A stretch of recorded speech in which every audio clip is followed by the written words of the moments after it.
right? So thinking about the first part, developing program and purpose. A couple of things to note. So the video doesn't have to show the entire program, just a single piece of the program is sufficient. And actually, you can have your students even show a particular feature of a program that's maybe not even completed.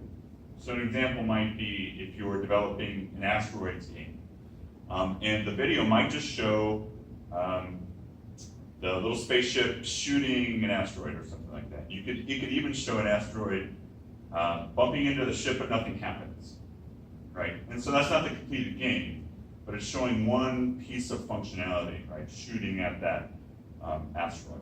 So something like that is sufficient. It doesn't have to be the whole game, just a part, and even part of the development process, right? Not even the end game.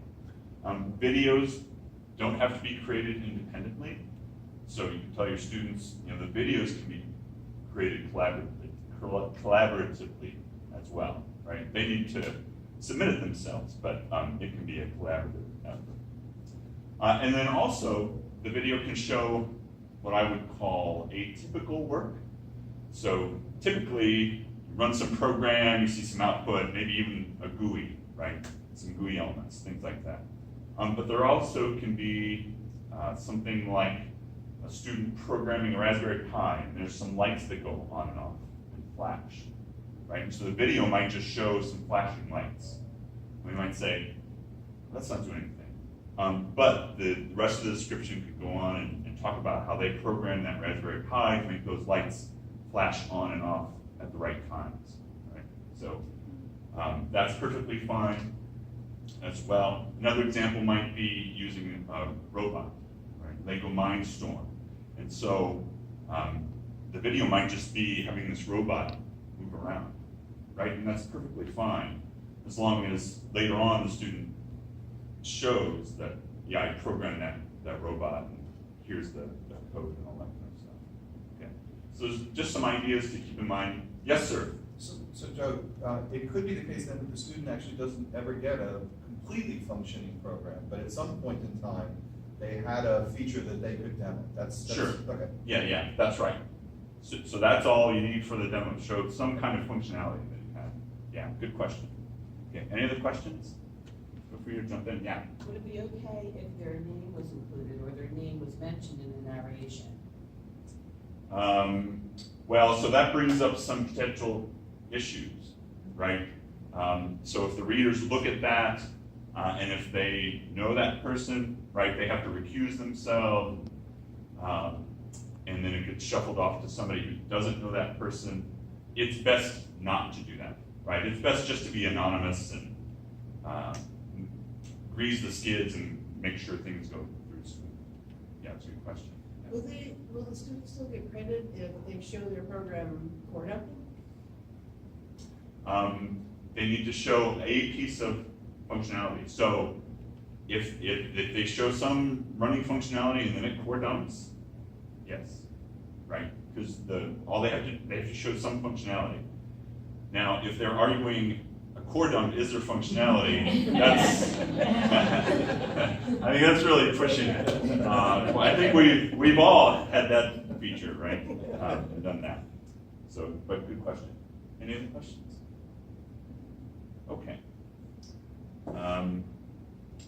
Okay, so then moving on to the second part that deals with what we can call decision points, difficulties, opportunities.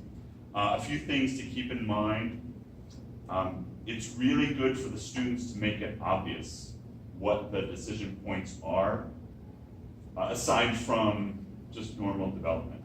So I came up with this idea, and I started designing, and I started coding, and then I had my game, or whatever. Right? There aren't any decision points in there. Decision points being a difficulty or an opportunity. I had my program crash, right? So then I had to go back and find out where is it crashing, why is it crashing? And these are the steps that I took to fix that. right, so that it didn't crash. To say, so it crashed and I changed my code to fix it, right? That's not good enough. It needs to be more specific. What were the steps that were taken so that the student communicates that they know what the problem is and they know how it got solved, right? And that they can communicate that to the reader. So that's what a lot of this stuff hinges on, the ability to communicate well what the student really knows. The readers need to know, do you understand the concepts of algorithms and abstraction and all that kind of stuff? So the student needs to make it clear.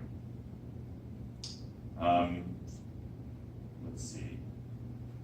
So a good suggestion might be to talk about, you need to talk about an independent development step. And then also use words like, one difficulty I had was such and such, and I took these steps to resolve that difficulty. Was coding along and saw this opportunity to incorporate some other functionality, right? Bingo, that's another, what we're calling a decision point for that.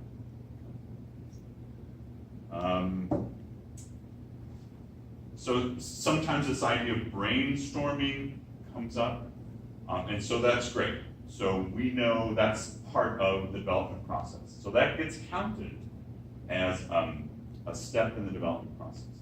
But that's not an opportunity or a difficulty, right? Students might say, oh, I had a difficult time coming up with a project. But that's not a difficulty in the implementation, right? The development of the project. So that's a little bit different kind of, again, there needs to be some evidence that the student developed something and then saw an insight or saw a problem, something like that. And so they went back, resolved it, or incorporated that new opportunity, or rationalized and said, I saw that new opportunity, that looks great, but we didn't have time to install it, or something like that, right? That's part of the development process as well. Any questions about that?